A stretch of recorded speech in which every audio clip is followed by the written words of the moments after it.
Chapter 9. A Return to the Valley? It was a bright, autumnal morning in the early part of November, the season we call our Indian summer, and so richly prized in the eastern states, partly because it is of a certainty the last bit of pleasant weather we shall have for 6 months to come, and partly because it is such a charming season in itself, combining all the tonic of invigoration with the pleasant warmth of comfort. It is indeed the perfection of atmospheric combination, as though it were a compromise between the heat of summer and the cold of winter, to produce a short spell of at least respectable weather, in order that humanity might stop grumbling for a while. I was sitting in my husband's study in Oakland engaged on some manuscript. The sun's rays streamed in through the window, transmitting diamond-like lines from every lucent medium. It was now more than 2 years since we had visited the happy valley of Awane, for although a correspondence had been kept up amongst us,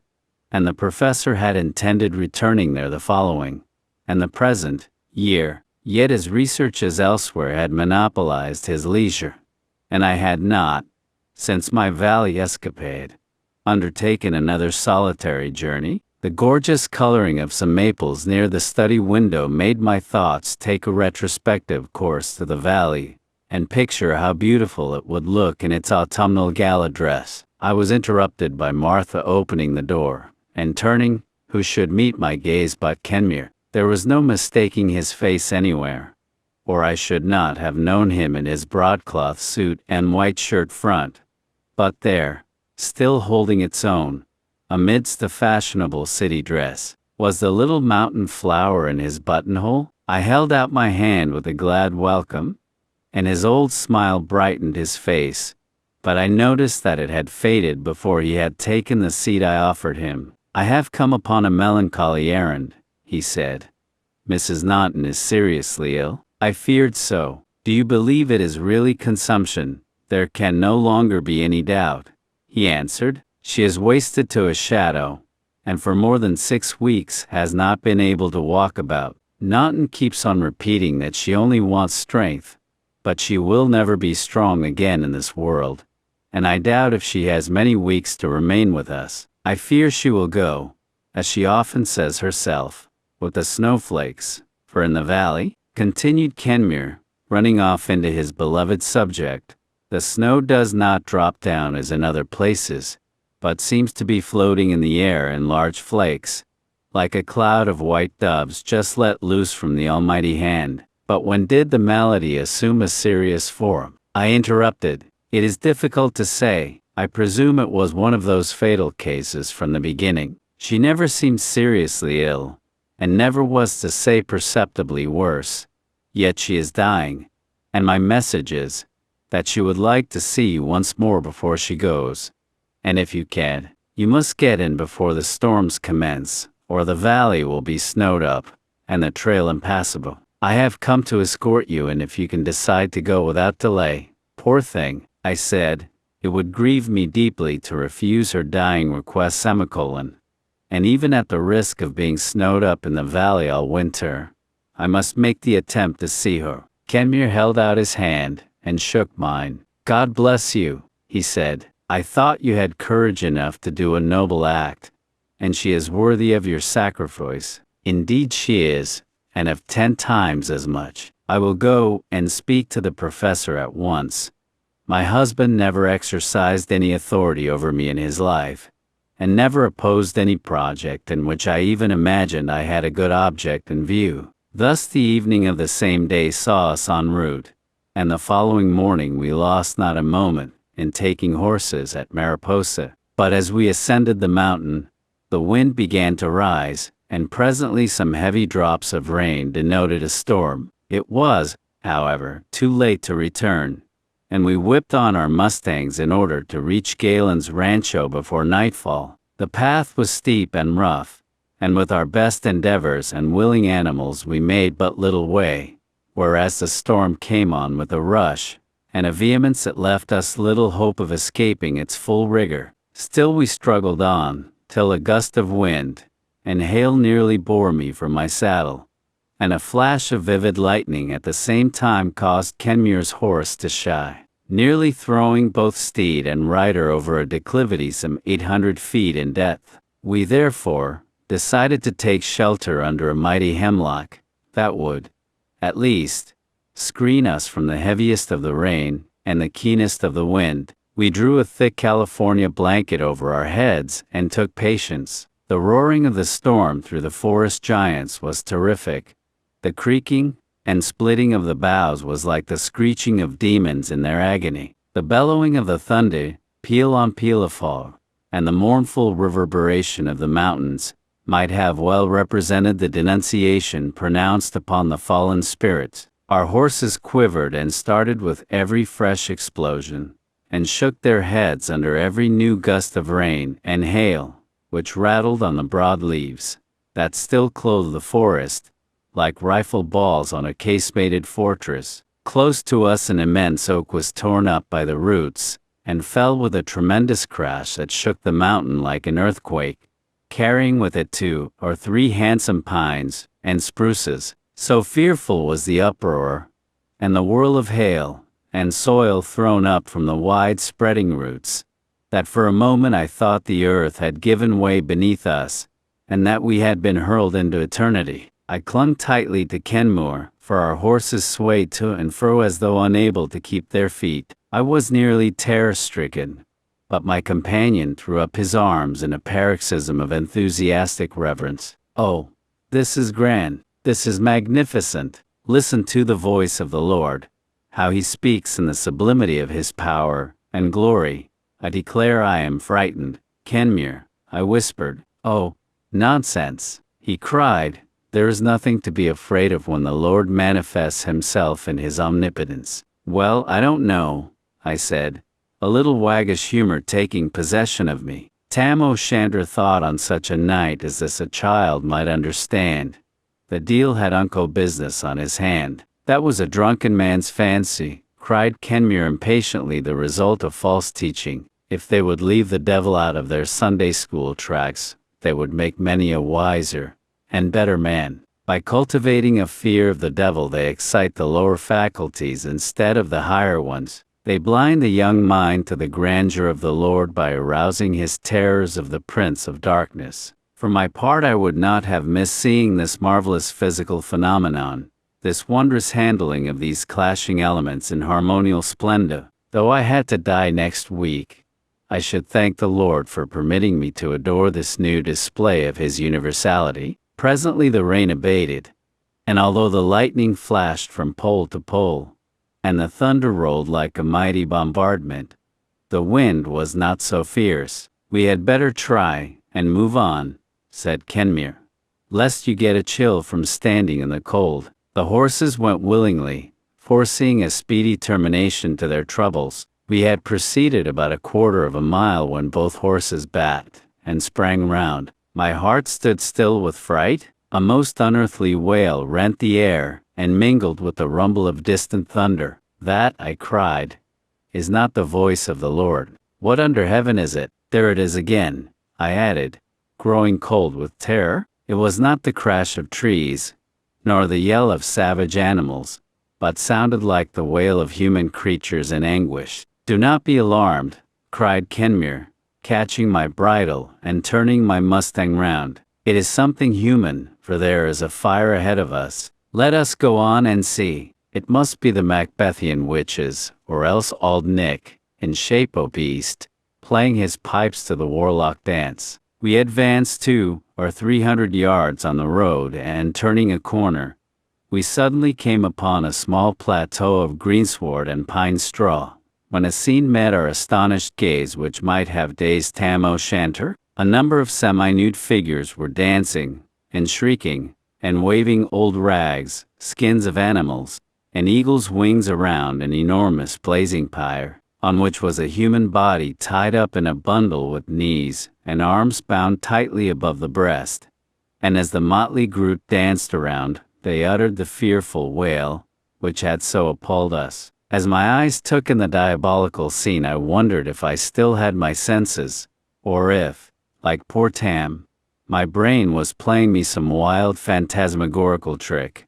So fearful was the sound, and awful the sight. But Kenmure pressed my arm, and whispered it is an Indian funeral. They burn their dead, and this is the funeral cornac. They believe that the heart is the immortal part, and that when the body is consumed the heart wings its way to the everlasting hunting grounds. There is, however, a peril of the evil spirit intercepting its journey, and the friends are therefore doing all in their power to distract his attention in order that the heart may effect its escape. And you observe they are casting on the pyre all his worldly goods, and many of their own most precious ornaments, as tributes of affection to their departed friend or relative, on the same principle as we, more civilized people, put fine clothes and jewels upon our dead, continued Kenmure with a slight sneer. When the body is entirely consumed they will gather the ashes and, mixing them with pine pitch, daub them over their faces and bodies as mourning, and wear them until they gradually drop off in the course of weeks or months. How very dirty, I exclaimed, involuntarily. Do they never wash during that time? Did the Jewish people not mourn in sackcloth and ashes? Asked Kenmure, and do you not cherish a lock of hair in your bosom, cut from a head that lies moldering in some damp, beautiful nook, and helps to manure the flowers you plant upon it? Oh, Kenmure, how very matter-of-fact you are, in some things of earth earthy, whilst in others you are exalted to the seventh heaven, feeling my nerves quite thrilled by the painful minor tones of the death dirge which, savage or civilized, breaks from the overcharged human heart. I begged Kenmure to proceed, or we should be belated reaching Galen's rancho. The rencontre with the burial of the poor Indian struck us both as ominous of the future we were about to meet. Our thoughts brooded sadly over the gentle spirit fluttering on the verge of her funeral pyre in the once happy cottage of the valley. You do not anticipate any immediate danger for Placida? I asked fearfully. No, not within a few weeks, I hope. But hers is the only death I cannot bring myself to look upon with philosophy. Her life has been such a beautiful calm picture, like her name, without turbulence or disorder. She is the only person I ever knew who seemed to be ever with God and to lean upon him. She reflected the purity and simplicity of celestial things, and truth and beauty are mirrored in her heart. She is the living soul of Nanton, and the spiritual life of his children. What a blank, what a dearth she will leave behind her. I should like to know why the Lord takes her, resumed Kenmure reflectively, as a humid glistening came over his clear blue eyes. He bath need of that delicate flower elsewhere, I suggested. Yes, said Kenmure, grasping eagerly at the congenial idea. He wants to plant her in a brighter vineyard even than this. The Lord has gardens of light of which these are mere reflections. He will not sacrifice so pure a blossom for the benefit of any of us. We are not worth it. I can easily understand that. Poor little Cozy, I said. My compassion is most excited for her, and probably you will have to exercise it, as Placida will no doubt leave her to you as a legacy. Here we overtook Galen on the road. He too had been enjoying the storm, he said. He was carrying home on his sturdy black mule a fine deer he had just shot. Separator. Next. Awani. Contents. Previous episode of A Kiss. Home. C. FAQ. Online library. Discussion forum. Muir. Weather. Maps. About. Search. Tweet. Online library. Title. Author. California. Geology. History. Indians. Muir.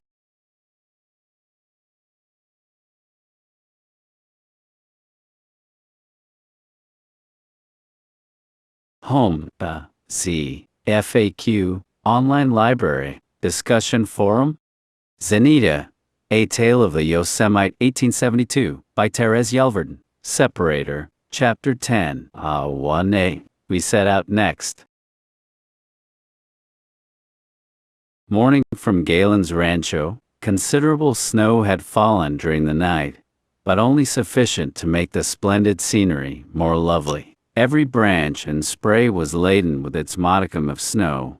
Often the yellow autumnal edges of the leaves showed all round a little tuft like an opal set in a golden frame. The sun was shining brightly, and the air was not so chilly as it had been the day before, so that Kenmure was very positive in his prophecy that the snow would soon disappear, and that we should have a glorious Indian summer. The trail was smooth and firm underneath its white covering, and the marvels of the road were a continual surprise and delight. The snow seemed to embellish everything, and the air was so exhilarating that had it not been for the thought of the poor sufferer in the valley, we must have enjoyed it with the lightest of spirits. When we reached Inspiration Point, the whole panorama was a scene of enchantment. The mist was floating upward, tinged with all the prismatic hues. The granite towers of the valley seemed to pierce into the blue vault with their fretwork of pine trees all powdered with snow. Every nook held its tuft of downy plumes, and every vine trailing over the rocky ledges was tricked out with fairy-like grace and clearness. The vast Hamu was like a colossal Milan cathedral, with its 1,001 minarets and pinnacles, glistening in dazzling whiteness on a ground of translucent azure. The north dome was a smooth cone of softest white, save where the sun's rays had decorated it with a cap of bright cerise. Tisayak was crowned with a diadem of unspeakable glory, and shone resplendent above all. In view of so much natural beauty, it was difficult to urge Kenmure forward. He had that peculiar habit of standing stock still, and dilating on the manifold beauties, and pointing them out seritim. I was obliged to repeat, "Yes, I see it all. But we must keep moving, for Plachita will be expecting us." Upon this hint, he would make a fresh start.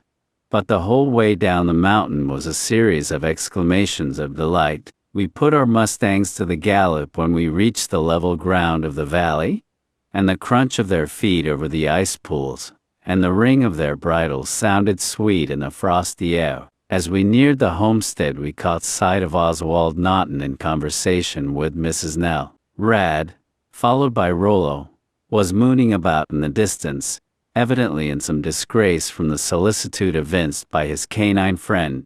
We soon caught the drift of the conversation, for there is some acoustic property in the valley that conveys sound far and clear as the famous Whispering Gallery of St. Paul's, London. Of course I paid him the money for the skins, Nell, said Mr. Naughton. Ah, of course you did, responded Nell, sharply. I'd like to see the man as wouldn't back another to go to the devil right on end, and leave his wife to live on huckleberries. I make no account on him nohows. He said he wanted to buy groceries, pleaded Mr. Naughton. Now Mr. Naughton, don't you go to tell me as you don't know that he always takes his groceries in a liquid form. If it's grain, why it's whiskey. If it's molasses, then it's rum. And if it's berries, he'll take them in gin. It makes no sort o' difference to him. So it's liquid. It's fortunate the Almighty didn't think o' making the seal liquor instead o' salt water, for he'd had a drunk drive. There's many such swallows as rads. Well, well, said Naughton, in a compromising tone. He does not often get it, you know.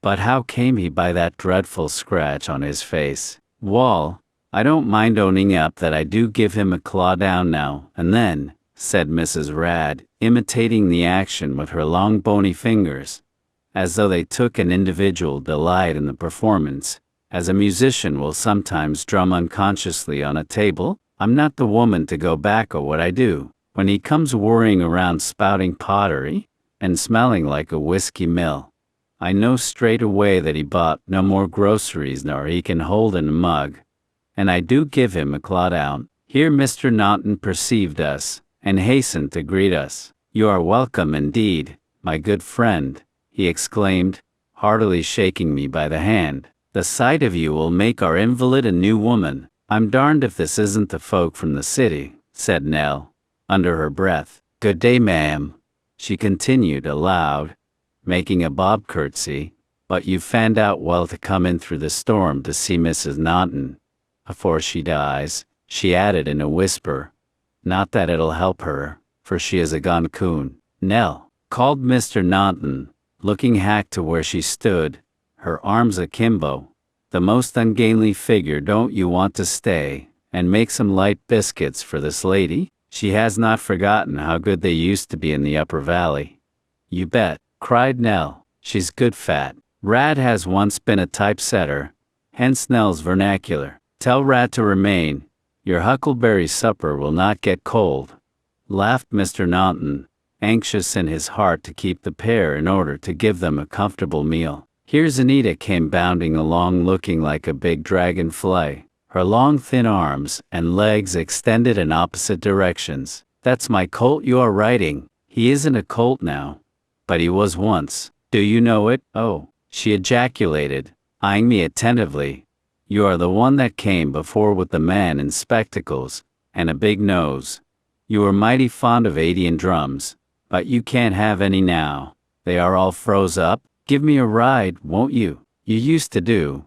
Here we reached the cottage, looking sad yet beautiful in its frost-nipped vines. So soon as I was dismounted, Zanita had scrambled into my saddle and was off careering about wildly. Placida lay on a lounge that had been constructed for her in the sitting room, which, with this exception, remained unchanged. She looked as many consumptives do, very sweet and beautiful, without any of those painful disfigurements which precede dissolution and other diseases. Her eyes were soft and clear, and her color was, if anything, brighter, and had I not known to the contrary, should have pronounced her stronger than when I first saw her. Little Rosalind nestled at her mother's side, making up a bouquet of late autumn leaves and flowers for her.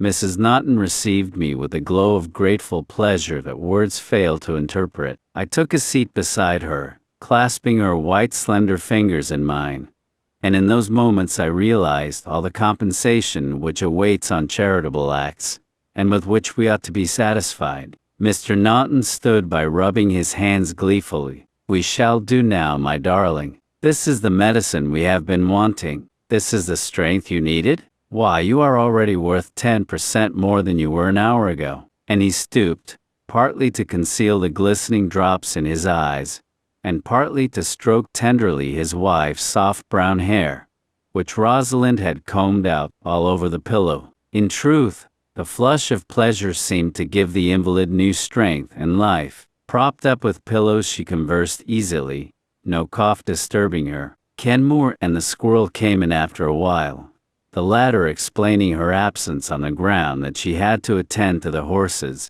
Neil, while the Indian is not to be trusted, I have to attend to my colt Jeroboam myself, she said. We passed a pleasant, happy evening, Nell doing wonders in the matter of cookery, and Rad in the new role of waiter, into which his wife unceremoniously thrust him, keeping us in continual merriment by his ludicrous blunders. Rollo also considered himself bound to make himself useful, and carried in a basket of fruit, and any other article convenient to be laid hold of. Ho, Rad, hold hard with the coffee, cried Mr. Naughton, as the former was proceeding to pour it over the pudding, in mistake for a dark compound Nell had instructed him was sarse. I guess you had better look smart, or he'll sweeten your tea with salt, cried Nell, grimly, popping in her head, instinctively alive to the shortcomings of her spouse. If there's a wrong way and a right one,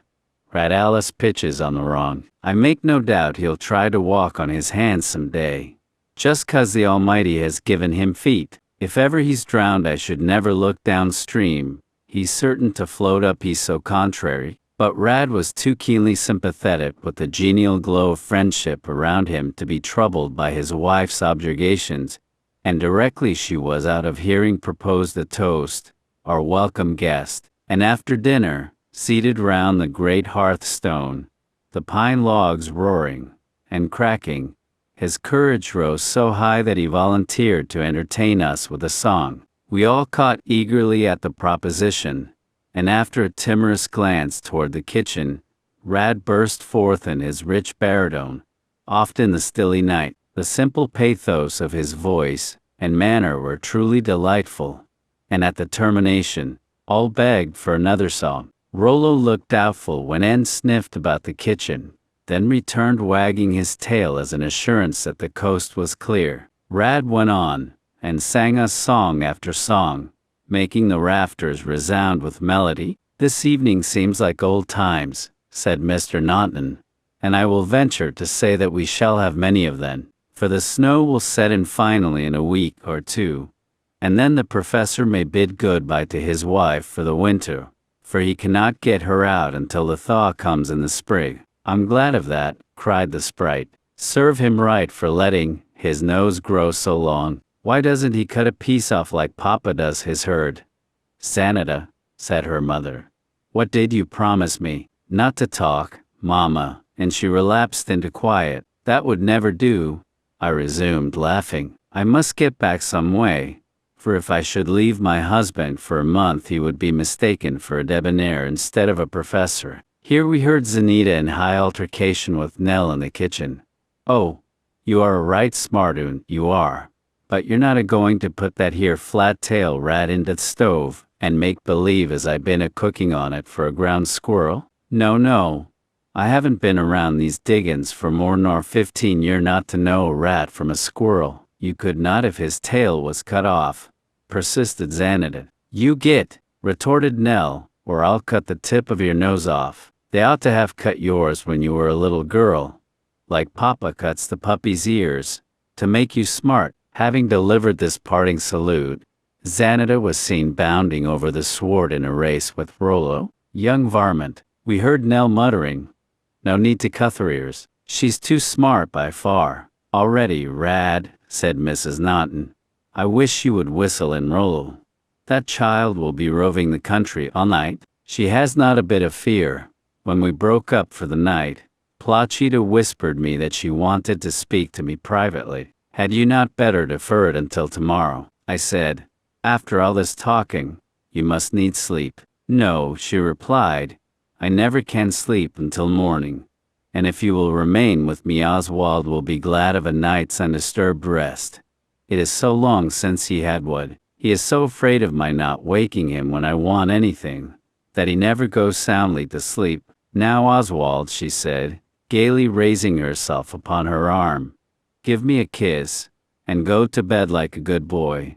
And don't get up until you are called tomorrow morning. The good boy looked very happy, and did as he was bid. I drew the manzanita easy chair close to the bed. I will rest for a little while, she said, and closed her eyes. For about half an hour we both remained silent. I could not help observing then how much she had changed.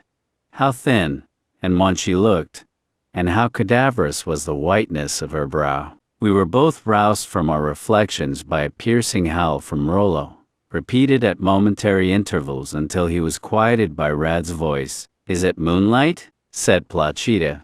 That Rollo bathes the moon. I think not, I said, whilst the cold shudder crept over me. I did not like that evil omen. Presently she took my hand, and gazed upon me with those deep dreamy eyes in which the soul's unfathomable mystery seemed to dwell, and said, very calmly, I want to talk to you about my children. I felt that I could not go until I had seen you and spoken of them. But now I have very little time left here. Very little. I feel anxious about Zanita. She is a child whom her father will never be able to manage, for the reason that she can manage him. And she would, therefore, grow up quite wild and undisciplined. You know her peculiar temperament requires peculiar treatment, and also careful study to develop her remarkable talents and powers. She requires to be guided with a firmness that her father will never exercise over her. I feel that we owe more responsibility to her than usual from the circumstances which preceded her birth. Oswald chanced to have visited the valley in one of his sketching rambles, and he came back so thoroughly imbued with the marvelous grandeur that I caught the infection and resolved to accompany him on his next tour. And, finally, filled with the romance and poetry of our honeymoon, we talked ourselves into settling here. The effect upon us was as though we had been semi-consciously transplanted to another world. So highly was our imagination wrought upon by the weird and supernatural atmosphere which surrounded us, and in which we freely reveled. I am sure sometimes, if our conversations could have been overheard by sober-minded persons, we should have been regarded as laboring under aberration of mind. We built up a fantastic fairy tale of our own lives, and dwelt in it, until it became part of ourselves and our real existence. The commonplace outer world, as you can understand, living here in the valley, receded from our view, and we felt as though an eternal separation had taken place. And for me it had so, indeed, for I have never quitted it, never been outside these granite walls for 8 years, and now my body will never leave the valley. We often said that it seemed as if we had died without the consciousness of the transition, and arisen in the future life, had advanced one step into that heaven we are promised, and which I hope soon to see. I account for much in Zanita's disposition by these prenatal circumstances, which give her a stronger claim than ordinary on my watchfulness and care. I know, my dear friend, that you will not hesitate to undertake any charge or sacrifice to accomplish a good work, and that if I tell you that I wish to leave my child to your sole care, and ask you to fulfill the duty from which I am taken, I may then go in peace, and fully trust that I have done the best I could. I took the shadowy form in my arms and promised to be a mother to her child. Here Rollo set up another fearful wail and woke up Rosie, who came running into the sitting room in her little naked feet to look for her mother. She crept closely to the tender embrace of Placida. "Oh, Mama," she sobbed nervously. "I thought someone called out that you were gone, and I came to see. Dear Mama, don't go. Say you will never leave little Cozy. Zanita says you will go. Not until the Great Father sends for me. But not now, my darling. I will not leave you. So go to sleep again." Stroking her mother's hair with her little dimpled hands, she was soon asleep, and I carried her to my bed, for I had my old chamber with the door opening onto the sitting room. "I have only a few words more to say, and then I shall send you to bed, too," said Mrs. Naughton. "I should so much prefer sleeping in this dear old chair by your side," I answered. "Yes, it is very comfortable. Many an hour Oswald and myself have slept in it together, even, sometimes, with a young lady between us." "He used to call it our nest," said Placida, with a sigh. "I have mentioned the subject we were speaking upon often to Oswald, but he cannot bring himself to believe I am really going, and will not discuss it. Yet he may understand what a boon it is to him when I am no longer here, to be relieved from the care of that child, and will appreciate it then as deeply as I do. For my darling little Cozy he will be all sufficient, and she will soon become so to him. Now farewell, dear friend. I am quite happy," she whispered, and pressed my hand with both hers affectionately. "Be sure we shall meet again. Now I am going to sleep." Sleep, I thought I heard her murmur, "in God." I sat by her several hours, and her soft breathing told me that she was peacefully sleeping. I looked upon the inscrutable mystery of the fading out of life, but my mind failed to understand or realize it. Was it possible that she was stealing away like the tints of a rainbow, vanishing from our sight with the beams of the sunset, silently moving toward heaven, as the moonlight creeps up the cloud-capped dome of Tisayak? So it was, and a vague supernatural fear seemed to thrill my whole being. At dawn I returned to my room, having first awakened Mr. Naughton, to take my watch. I had slept some hours, when I was aroused by Rollo's awesome wail. I stole softly into the sitting room. "She is asleep," whispered Mr. Naughton. Hooked at her closely. She had not moved, or changed. A celestial sweetness radiated the whole face, shadowed only by the long dark lashes which drooped over the semi-closed eyes. Her rich brown hair circled the saint-like head as in a frame, and on the parted lips lingered the ripple of a past smile, as though last by angels kissed, but no breath came from them or stirred the delicate pink nostrils. She was gone unknown to us all. We knew not why or whither. She had left us the semblance of a saint to look upon as an assurance that we had once possessed her. But the beloved Placida had flown, as she had said, with the snowflakes, and, with all things fair, and pure, and true, had returned to the hands of the Creator. Oswald Naughton's grief was of the most frantic kind. He refused absolutely to believe the fact, and wished to employ all sorts of remedies to resuscitate her, as from a swoon or syncope. Not until I took him forcibly by the hand, and made him approach and look at her, could he realize the calamity. Look at her. Speak to her yourself. She will tell you how it is with her. He gazed earnestly upon her. Placida, my morning blossom, he gasped out. Death, was the answer written visibly on every line of her face? He beat his brow, and tore his hair, and raved in a sort of frenzy, staggering about the house like one whose brain is surcharged with poisonous fumes. He was as madly drunk with grief as an opium eater with his drug. He upbraided himself, the Almighty, and every one around in the most furious invectives. His judgment had no more control than that of a raving maniac. I was obliged to entreat Rad to carry the 2 children out into the forest, and keep them there for the day. Poor Rosie had sobbed herself into a state of exhaustion, whilst Zanita, somewhat bewildered, was yet half enjoying the state of excitement. She followed her father with a curious watchfulness that ensured her mimicking the scene at some future time. Father's right mad because Mama is gone, isn't he? But she said she should go. She has gone to the spirit land, she told me so, and I'm to be good, and not tease cozy. The rocks are higher there, and there are plenty of big waterfalls, and no bucking mules. I wish Mama had taken me. Miwa says they are going to put Mama in the ground like the cow that died, but they shan't. I'll dig her up again. I'll work all right, and Rollo will help me with his paws. She must be burnt on a big fire. That's the way to the spirit land, Miwa says, and have her heart taken out.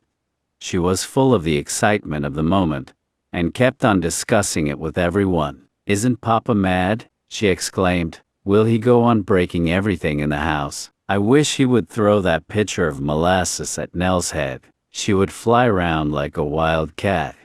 Kenmure wept softly like a woman, every now and then approaching the lounge on tiptoe to look at the dead. I had no time to indulge in the deep sorrow I felt, but every once and a while had so far to yield as to have a good cry, and then resume my occupation. Nell kept us all more or less in our senses, and the commonplace, by constant suggestions about decent folk having decent funerals, and how it was unlucky that there were so few people, and no minister in the valley to come and visit the body, that it was a right sweet corpse as she had ever seen, whereupon Mr. Naughton swore furiously that no one should approach his wife but me. Nell protruded her tooth, and sidled off into the hack premises. Just then old Methuselah wandered up, looked in upon us from the lintel of the door, but was driven remorselessly away by the wretched husband, who accused him of the murder of his wife and having advised him not to take her out of the valley when she first became sick.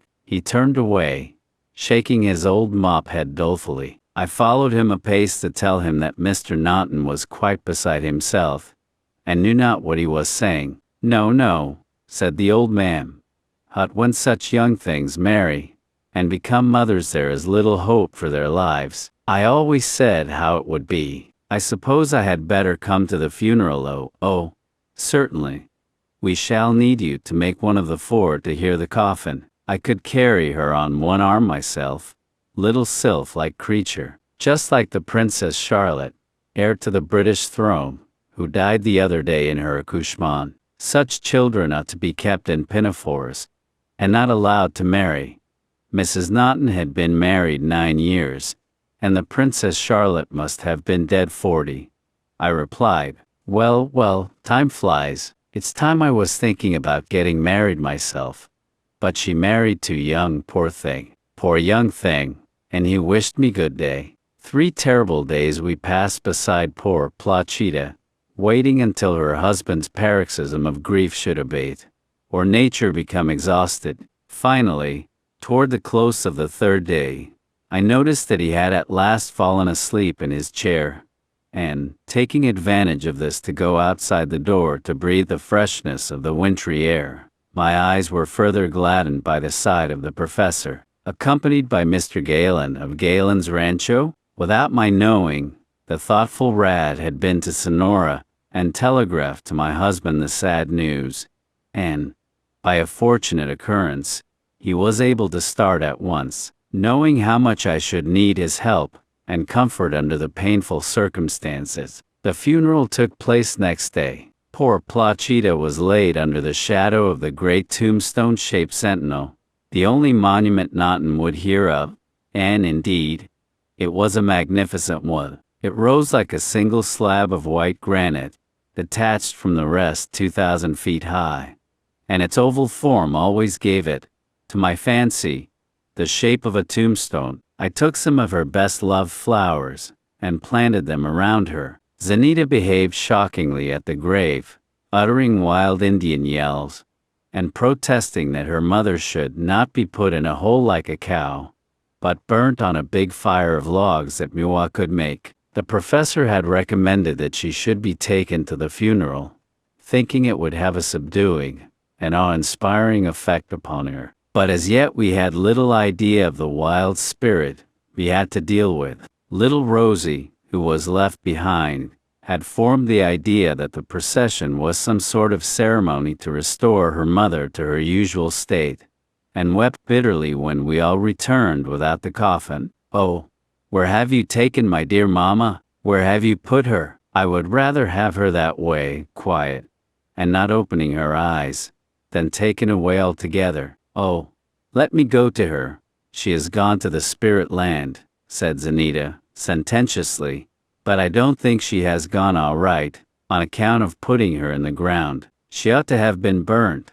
Rosie's eyes dilated with horror. "And if you want to go to her, Cozy, I'll put you on a big pile, and burn you up, and you'll go quite straight." "Oh, wouldn't you, Blaze?" she cried. "You are so fat." Poor Cozy burst into a fit of despair. "Zanita," I said, "cease teasing the child. How can you be so cruel?" I took Rosie to my heart and soothed her. I persuaded my husband to remain in the valley as long as possible, for Oswald Naughton's sake.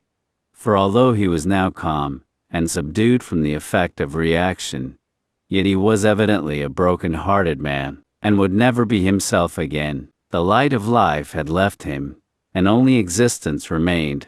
And oh, what a weary thing is mere existence, living until it is time to die. Life a hopeless waiting, and dread speculation of what the next may be.